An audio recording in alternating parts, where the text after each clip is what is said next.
So let's get going on our 80th study in the book of John. Walk in the Light, a little bit of the generic subtitle for me tonight, simply because we're going to cover a few different things. And my goal is to finish the 12th chapter tonight. And that, in covering a few different things, what do you title it? So I actually took the subtitle that's in my reference Bible. You know how it breaks things up? And my reference Bible broke this last passage into the phrase, walk in the light. And I thought, well, there you go. There's our subtitle for tonight. Although that won't be the fullness of everything we talk about, it is a little part of it. I want to start this evening, before we read any text, and just something that kind of crossed my heart today to open with this group and with those who are going on this journey with us, which is a growing audience. That's been exciting to see where people are on this journey through John and how impactful this has been for them. We're in a wave technologically that we've all been riding now for close to 15 years, really. I personally kind of marked the release of the iPhone in 2007 as where the world changed and none of us knew it. I think generations will look back and go, that was the moment right there where you had all this computing power in your hand and all of this information at your fingertips. And once that happened, then social media could really take off, because then it wasn't just something you went to your computer and checked on. It was something that followed you. It was something that tracked you. You could post pictures instantly and comment instantly. And then social media, with the advent of things like Twitter, it brought the discourse down. It shrank it really small, like forcibly small. Like you can only use so many characters. You have to convey your thought, but you can't use many words.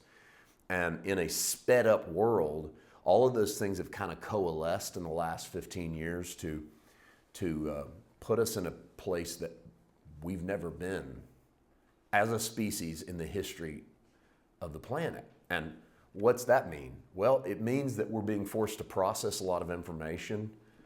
I don't think we were created to process this much information. I don't mean it's antichrist or demonic. I mean, we weren't made to have this big of a circle of friends, even though they're not all really friends. You know what I mean? To encounter everyone else's opinions and to be expected to have one of our own. It's caused us issues. I think one of the reasons I wanted to bring that up was the scare with something like coronavirus. I think, of course, anybody wants to be responsible and do what you need to do to stay healthy in any situation, whether it's coronavirus or the cold, the flu. You don't intentionally try to do something silly. But I think the fact that we have such instant information and the news media is so driven, I think that we're seeing things snowball and made an enormous deal out of. And I don't want to downplay sickness, because if you have something or you lose a loved one from something, you wouldn't downplay it. So I'm always trying to be careful not to be that guy that's on the outside looking in. But I think the fact that we have so much information has caused us to feel as if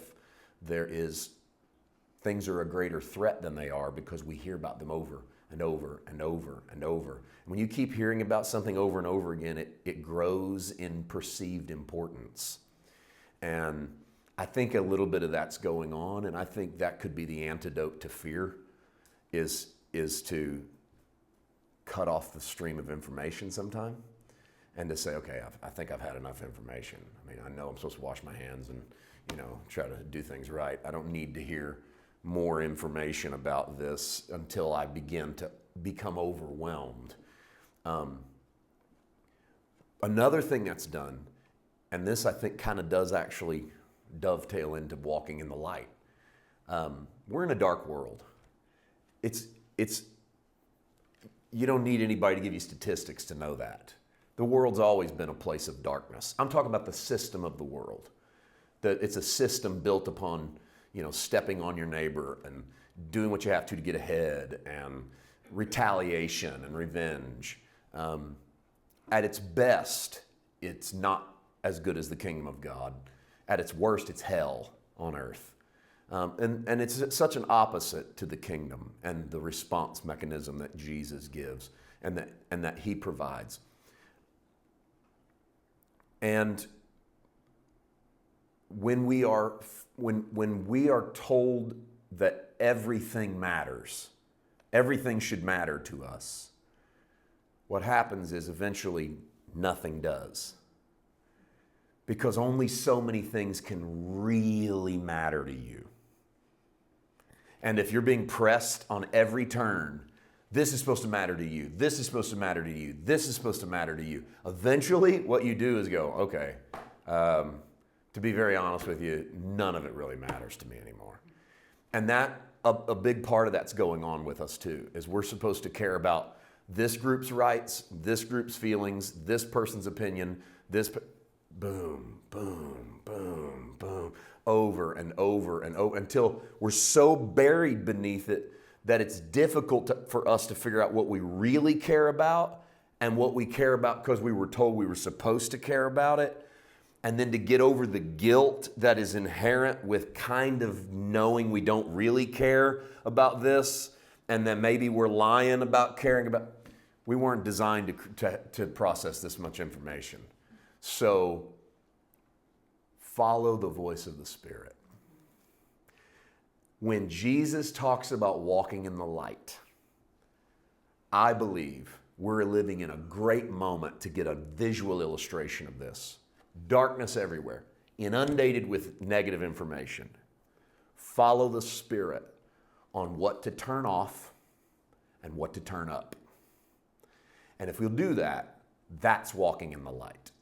Walking in the light is not walking in sinless perfection. It's not walking holier than your neighbor. It's learning how to turn out and tune out all of the darkness and listen to the voice of the Spirit for the information you need, and then flowing in that unforced rhythm of grace. So walking in the light is not running away from the darkness. It's not trying to live away from the world. It's being able to live in this present world, what the New Testament calls this present darkness, but function as children of light in a dark world. What does that look like? Children of light in a world full of darkness. It's people who know they've been delivered from one kingdom and put into another kingdom. So they may be living in this world, but they don't follow the same set of instructions. And to do that, we're going to have to tune some things out.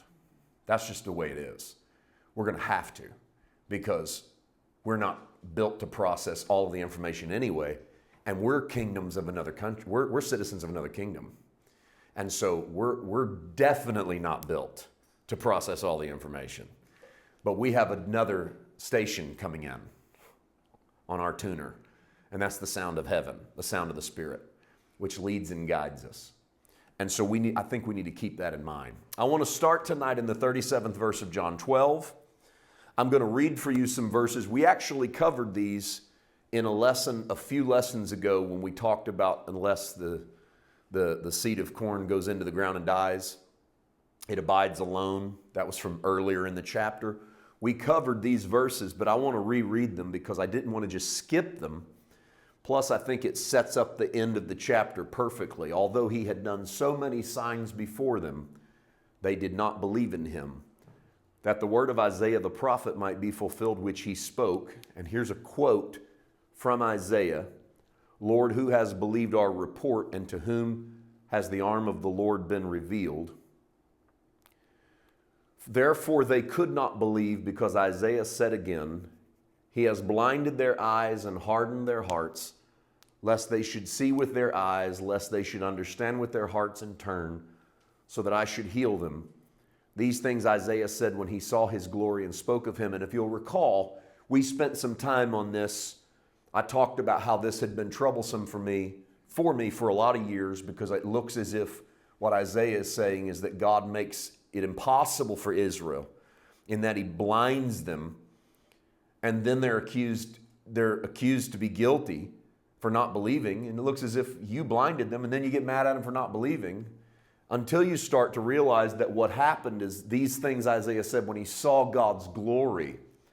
And there's a glory of the old covenant, and there's a glory of the new covenant. Remember, we took you to 2 Corinthians 3 that week and talked about the glory that faded when Moses comes down from Sinai. He puts a veil over his face because with every step he's carrying the 10 Commandments in his hands. And with every step he takes, the glory fades. And Paul reads into that in Corinthians and says, it faded because the glory on the law fades away. And there's a veil over all of our hearts when we read Moses. And that veil over their heart is a whole lot like the hardening of the hearts of Israel, because as you look at the law and you look at what's demanded of you, it's less glorious as time goes along. And there's no way you can really behold the face of God because you have a veil over yourself. You're being ministered to from the ministry of condemnation, the ministry of death.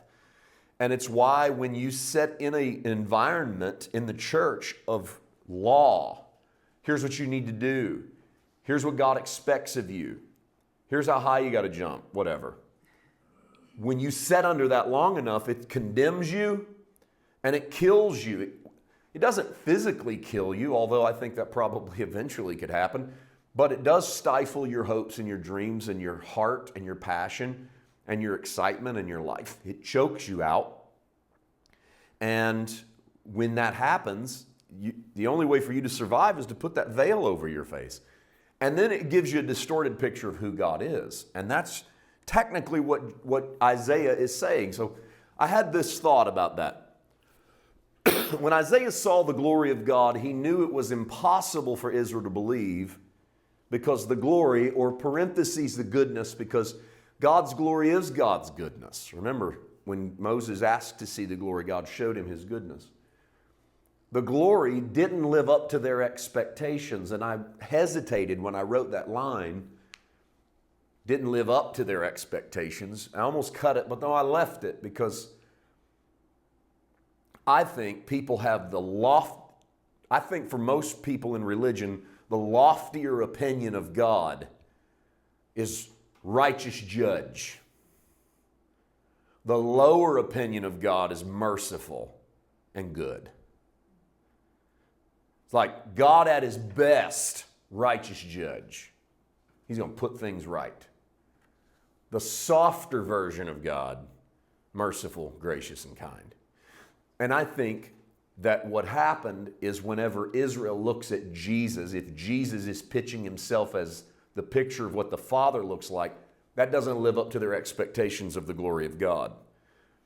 Now, how do I know this? Well, because I've been preaching grace for a long time now, and I still hear people say things like, oh, talking about the grace and love of God is good, but you got to tell people about God's justice. As if God's grace and God's justice are two different things that balance one another out on the grand scales of heaven. And that if you overdo one, you do it at the expense of the other. What they're really saying is grace is nice, but that's not the version of God people need. The version of God people need is, and then insert your version of God here, whatever that might look like. So I think when Isaiah saw it, he knew Israel was in trouble because it was never going to live up to what they believed. This is why it was difficult for even the disciples to accept that Jesus and the Father were one, because of the image of God they had formed in their minds. Even the disciples had formed an image of God in their minds that when we get to John 14, the disciples are going to say, just show us what the Father looks like. And you know what Jesus says is, how long do I have to be with you? Till you realize if you've seen me, you've seen the Father. That's the stuff we get into tonight in the text, where Jesus begins to unveil that to say, if you see me, you see the one who sent me. Even the disciples walk with him, talk with him, eat with him. And I'm talking in the flesh, where you should really get to know somebody. If you spend 3 years at least with them, and they get to the end of his ministry and they still don't think they've seen God. Now, how is that possible? To me, it's only possible if their preconceived idea of God was so far away from the way Jesus lived and acted, so that they keep watching Jesus every day, waiting to see God and they can't find him. How can you be watching Jesus every day, waiting to see God, and you can't find him? You could if your idea of God was so different than what Jesus was doing. And so they like what Jesus is doing, but that's not God. And this is great, but when are you going to show us God? I mean, you loving people is wonderful, but when do we get to see God? And you get to the end of the ministry and Jesus goes, did it never hit you that you were just wrong? You were wrong about God. That I am what he looks like, what he sounds like, what he moves like. And I think what we have to be careful about, and this is easier to do than we realize, we have to be careful about building an idol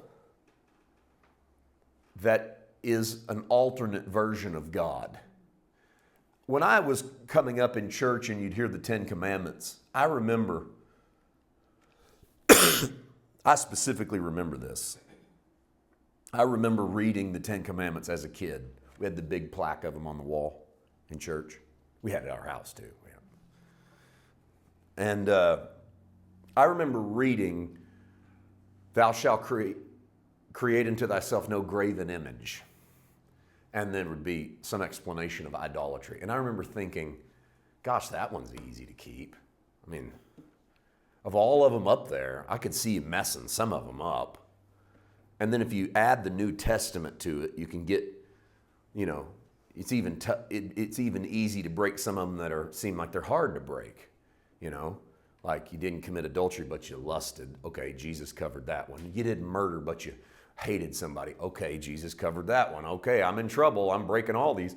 But that one about graven images, I don't even know how to make a graven image. So I'm pretty good there. So I'm not going to be able to go fashion something. If I did, I don't think that's God.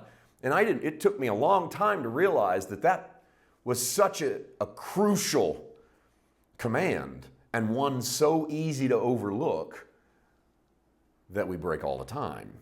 We don't fashion it out of our hands, but what that meant was, that's a greater way of saying, don't fashion a version of God that you create with your hands. It doesn't just mean don't make a golden cow. That's the literal version for illustrative purposes. What you fashion is no substitute for who God really is. Well, my goodness, I have fashioned God in so many different ways. All of them were idols. I mean, I've made so many versions of God over the years. I broke that commandment so many times I didn't even realize I was breaking it. And I think that's what's happening when Jesus comes in these stories. Is I think they had a version of God they had so fashioned unto themselves and with their own hands that they struggled to see it in Jesus. And it's because man had never really seen God. We learned that early in the book of John, that no man had seen him at any time. I want to take you back to a couple of those verses from John 1, where the outset of the book starts to introduce the character, the man, Christ Jesus. Remember, John's agenda was not to give you the biography of Jesus. He skips the birth and all that stuff. Instead, he takes you back to creation, and he fashions the word, the logos, and he makes him real and relevant in your life. But also, and I don't know that we pushed this hard enough. It's been too long since we taught that chapter.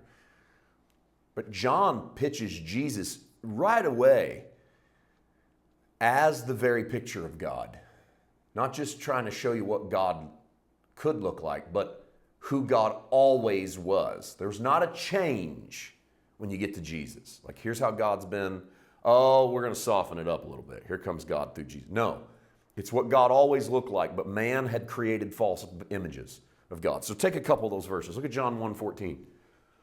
The Word became flesh and dwelt among us, and we beheld His glory, the glory as of the only begotten of the Father, full of grace and truth.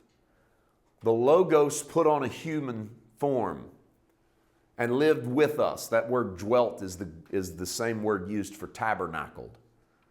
That was a very Jewish image. God lived in a tabernacle in the wilderness with Israel. Jesus tabernacles with us in our wilderness.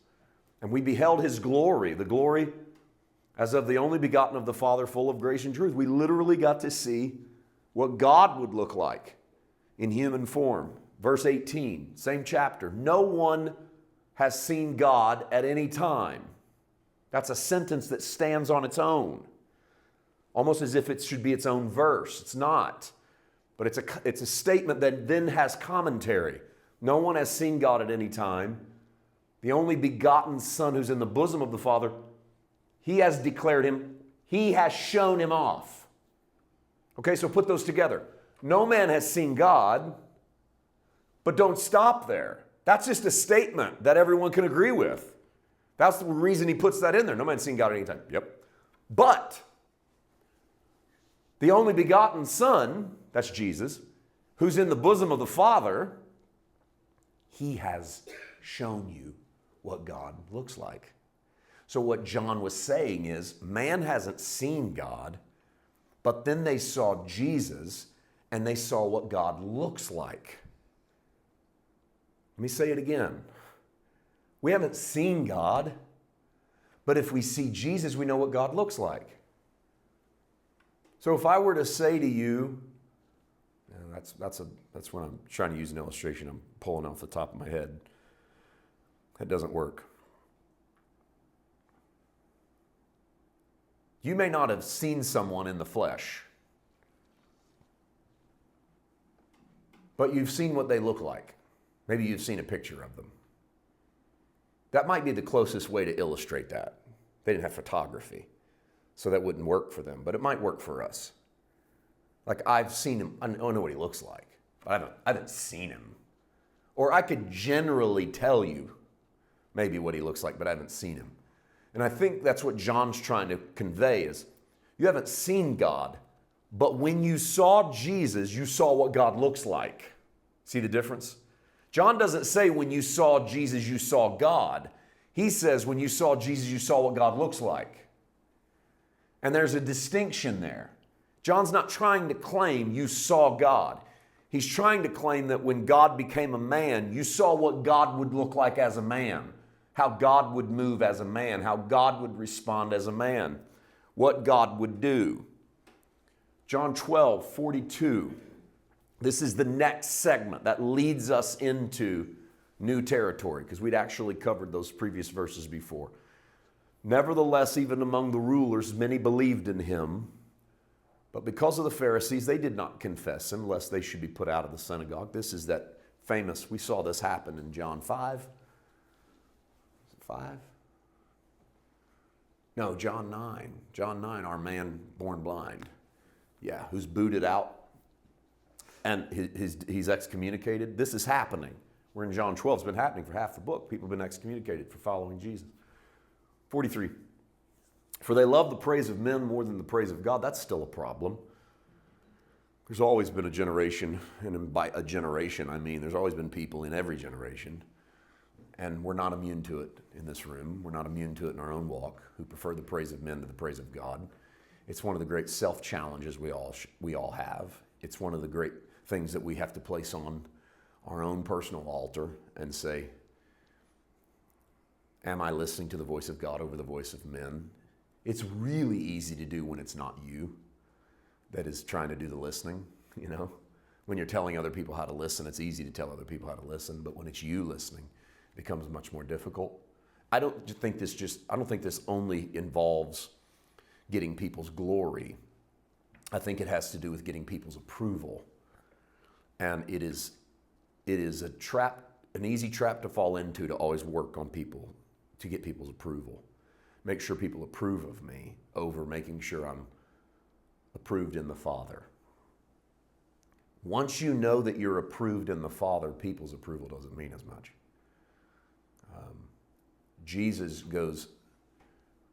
Jesus undergoes 30 years of spiritual discipline before he goes into the ministry. 30 years. One time, he pops up in the temple at age 12. He answers some doctors' and lawyers' questions. He goes, Mom, didn't you know I'd be about my Father's business? And then 18 years of silence. Now, what does he do in those 18 years? We don't know. But what we do know is he doesn't raise the dead, heal the sick, feed the hungry. He waits for his time to come. And when it comes, and he gets in that river, and he's baptized, this is my beloved Son, in whom I am well pleased. He hasn't done anything. He hasn't healed one person. He hasn't raised one person from the dead. And yet, heaven already approves of him. That's 30 years with your Father, getting your identity squared away. And then the text says, and immediately he came up out of the water and went down into the wilderness to be tempted of the devil, led by the Holy Spirit down into the wilderness to be tempted of the devil. Ministry doesn't begin for him until he has an identity of sonship. Because the moment he knows who he is, then he doesn't need men's approval. Until you know who you are, you'll always need someone else's approval. Now, the world calls stuff like that self-confidence, self-esteem. This is older than their ideas. This is the identity issue, knowing who I am in the eyes of the Father, that frees me from the trappings of having to be something for someone else. Jesus had that. You and I have that. Some love the praise of men more than the praise of God.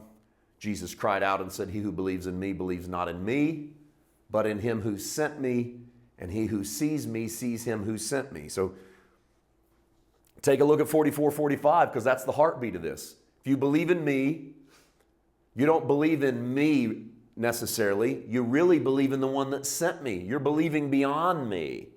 I'm not just some guy from Nazareth. You're believing something bigger. And he who sees me sees him who sent me. If you look at me, you're looking at him. This is a conduit to see what God looks like. I'm not softening the Father. I'm showing you the Father. This isn't some 2.0 version of God. People say things like that all the time. That's something the world talks about. It's like, boy, that guy preaches a real Old Testament God. I heard someone say that the other day. They weren't a theologian. So I thought it was a very interesting thing to hear. They go, that was a very Old Testament God. And I thought, I know what they meant when they said that. But in reality, well, there's no wrong way to say it. It's not the right way to say it, but to say that's an Old Testament God. There is no Old Testament God and then the New Testament God. It's not that he's a God there and then he changes. You know, it's a different God. I think what we see in the Old Testament is God filtered through the way man sees him a lot. And then comes Jesus. And Jesus isn't cleaning stuff up or Jesus isn't redeeming the Father so much as he's showing us all of the areas where we missed the heart of God. And so Jesus becomes that reality. Next screen. Jesus declares that to believe in him is to believe in the Father. To see him is to see the Father. This is important. He is what God looks like. He is what God loves like. So watch how Jesus responds. That's how God responds. If you make a determination about God that cannot be found in the life of Jesus, your determination is wrong. That's probably the most pointed thing I've ever said on this. That's such a totally opinionated sentence. And I thought about that a lot, but I'm going to stick with it because I don't see any other way around how to determine God. If you're going to determine God outside of Jesus, what do you have Jesus for? Because then you've got God working. You've got two gods fighting against each other. You got God of the Old Testament, God of the New Testament. Who's the bigger God? That's not the way this works. Jesus said, if you see me, if you believe in me, he said, you don't really believe in me, you believe in the one that sent me. If you see me, you don't really see me, you see the one that sent me. What's he saying? If you believe in me, you believe in God. Really? The Old Testament God? They're all the same. The difference is that you've messed up that God. You fashioned a new God. You've made some stuff up that's not real about my dad. I'm here to show you what he looks like. I'm here to show you what he sounds like. I'm here to show you what he loves like. So if you can I'm going to use that opinionated statement again. I'm going to double down on it. If you make a determination about God that can't be found in the life of Jesus, your determination has to be wrong.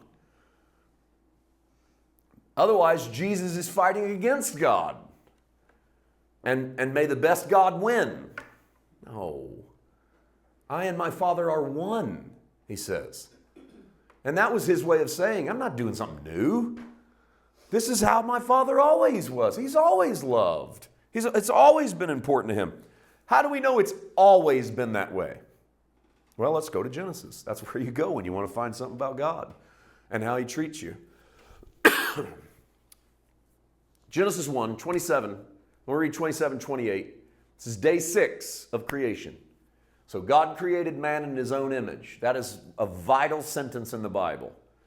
God created man in his own image so that you realize that the spark of the divine is in the human family. And you can't say, well, the spark of the divine is only in Christians. No, man's created in the image of God. There's no way around that. We have something that a dog and a cat doesn't have. And we have a lot of it. And we could go on for a long time on that, but that's a vital spot. In the image of God, he created him. Male and female, he created them. That's important because it means that both male and female came from the equal place in the heart of God. It also means that God is neither male nor female, and God is both male and female. That's a paradox. Welcome to God. I mean, who understands God? No one. But I think it's fairly obvious that if God brought you and me out of himself, and you and I are male and female, then what must have been in God from the beginning is both male and female. I think we're safe in saying God is neither male nor female, and God is both male and female. And that's how he created them. And then what does he do? Then God blessed them, and God said to them. Have you ever thought about the time out here? Have you ever thought about this? What did he do when he blessed them? What was the blessing? Look at, and God blessed them, and God said. This is two different things. When he created the animals earlier on day 6, the Bible says he blessed them. But here's how it says it. And he blessed them saying. God's blessing on the animal kingdom was what he spoke over them. It was the commission he gave the animals on the earth. In other words, they were blessed to be alive. But when he blesses man, he blessed them and then he talked to them. Doesn't do that with animals. So the blessing stands by itself. And then he talks. Well, what he says is right there. Be fruitful, multiply, fill the earth, subdue it, have dominion over the fish of the sea, over the birds of the air, over every living thing that moves on the earth. So, reproduce and eat. Double commands. They are do's, not don'ts, because the heartbeat of God is do, not don't. We'll almost always answer that trivia question wrong. What's the first commands in the Bible? We'll almost always say don't eat from the tree of the knowledge of good and evil, because we have a predilection for don'ts. But it's not. It's do. God's first command is do. Eat, replenish. But what's the blessing? Think about that. He blessed them, and then he talked to them. Blessed, Hebrew word barak, to kneel, to praise, to salute. So God blessed his creation. What does that look like? He put himself in a posture of service in front of us so we would know his heart. Now, I say we see this in Jesus, but I want to pause there before we read that, or before we dig into that last sentence. I want to go back to that definition. To kneel, to praise, to salute. It's to literally get down on your knees in front of someone and to praise them, to speak good to them, to affirm them and to build them up. When Genesis 1:28 says God blessed them and said to them, what that says to me is God stopped after he creates Adam and Eve and he kneels in front of them like a dad getting down on his knees in front of his little kids.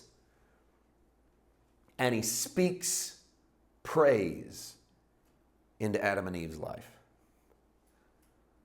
He affirms them. He congratulates them. He salutes them. He praises them. God puts himself in the posture of service in front of his created beings in the Garden of Eden and bless them. And when Jesus comes to the earth, he repeats that posture of service everywhere that he goes. Mark says it this way, Mark 10:45. Even the Son of Man did not come to be served, but to serve and to give his life a ransom for many. So what Jesus comes to do, Mark says, is not to be served, but to serve you. Now, this isn't very popular to say this because people think you take stuff too far. And maybe this would be taking it too far if this is the only way you dwelt on it. But I think we've worn out the service sermons of the church. You know, God just needing you to serve him, and what are you going to do to serve the Lord? And there's not near enough sermons on what God does to serve you. Because to serve is to wait tables. And Jesus makes a ministry of waiting tables. Now, what makes you think that Jesus... Let me say it this way. Let me pose this just right. I think sometimes we think that Jesus is a snapshot of the heart of God, but not the fullness. It's just a flash. That what Jesus comes to do is show you how life could be. Then he goes back up to God where things are as they are.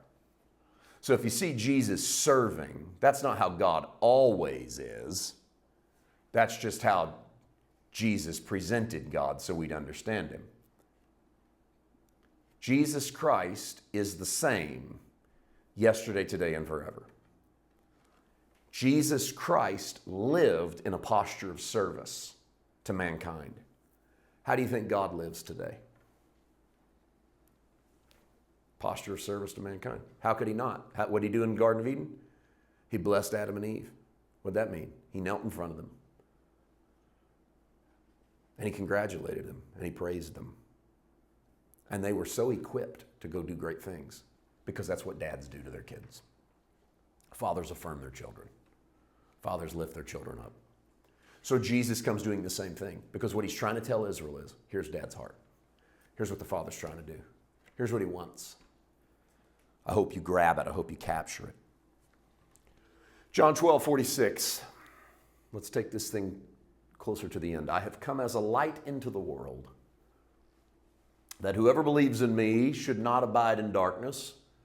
And if anyone hears my words and does not believe, I do not judge him. For I did not come to judge the world, but to save the world. Don't ever forget that line. I did not come to judge the world. I come to save the world. What am I here for? Jesus says. I am here to take care of this. He's still here to take care of this. It's what he's here to do. Believing in him, whoever believes in me should not abide in darkness. So you don't have to be a part of the dark world. You're going to live in it. You don't have to be a part of its system. But if you don't want that and you don't believe, he says, I don't judge you. I understand. I didn't come to judge the world. I come to save the world. 48. He who rejects me and does not receive my words has that which judges him. Look at this. He already has it. He already has his judgment. What is his judgment? The word that I've spoken will judge him in the last day. And in the last day is not end times. It's not final hour of the world. It's the last day of that man. It's going to judge him in that last day. And so, what does that look like? Well, it looks like a release from one judgment into another judgment. It's what Jesus comes to do. Jesus moves us from a place of judgment under Moses to a place where judgment comes through what he has spoken. Remember this from John 5:45? You have one who accuses you, Moses in whom you trust. What did Jesus mean by that? This is what he says to the Pharisees and the chief priests. He goes, you guys already have somebody that accuses you all the time. Moses accuses you because you have the law and you can't keep it. So you know you're guilty. Moses hangs over you every day with judgment. Jesus comes to take us out of one into another in which our judgment is wrapped up around what Jesus has spoken over us. And so we need to know what Jesus says. Because all judgment's wrapped up in what Jesus says. The more we know about what Jesus says, the more we'll understand what it means for us. This is when Jesus talks about the word he has spoken, he's actually quoting Deuteronomy. Let's look at that from Deuteronomy 18.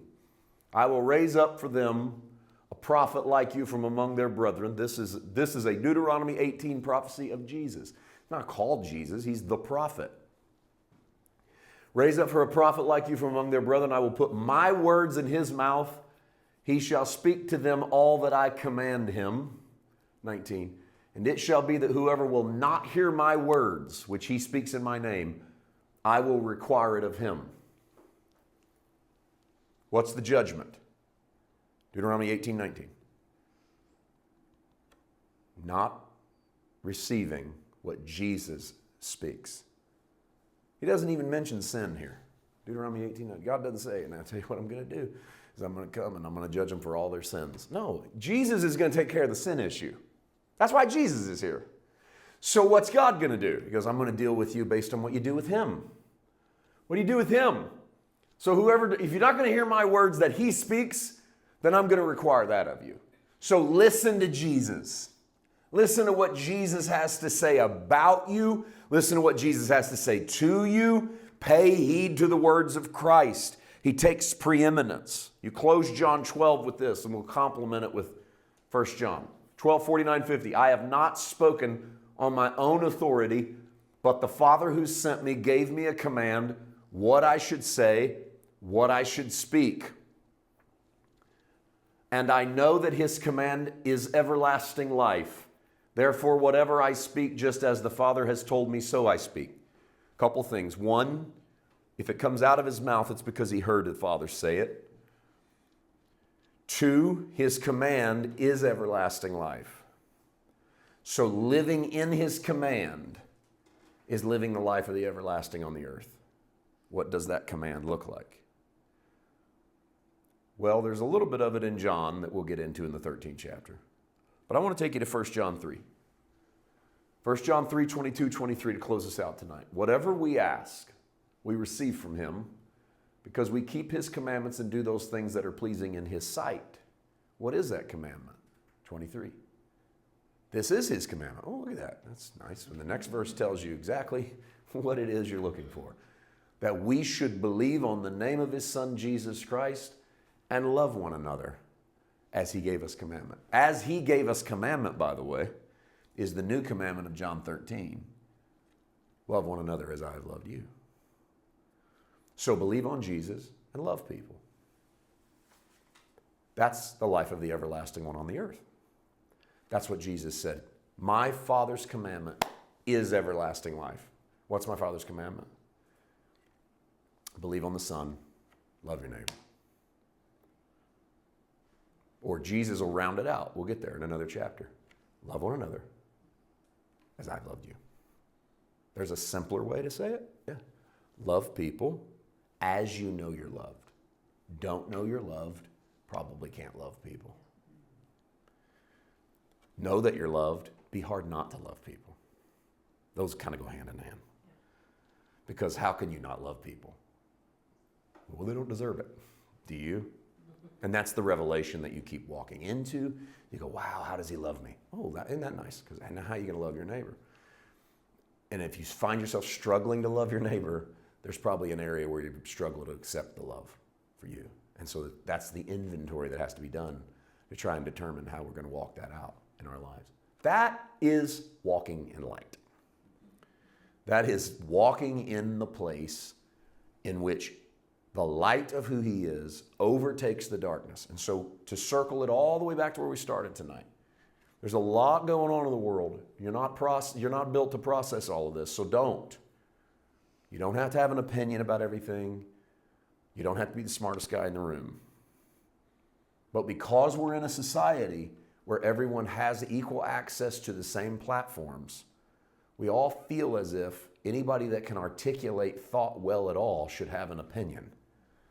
I like what I heard a soccer coach say the other day.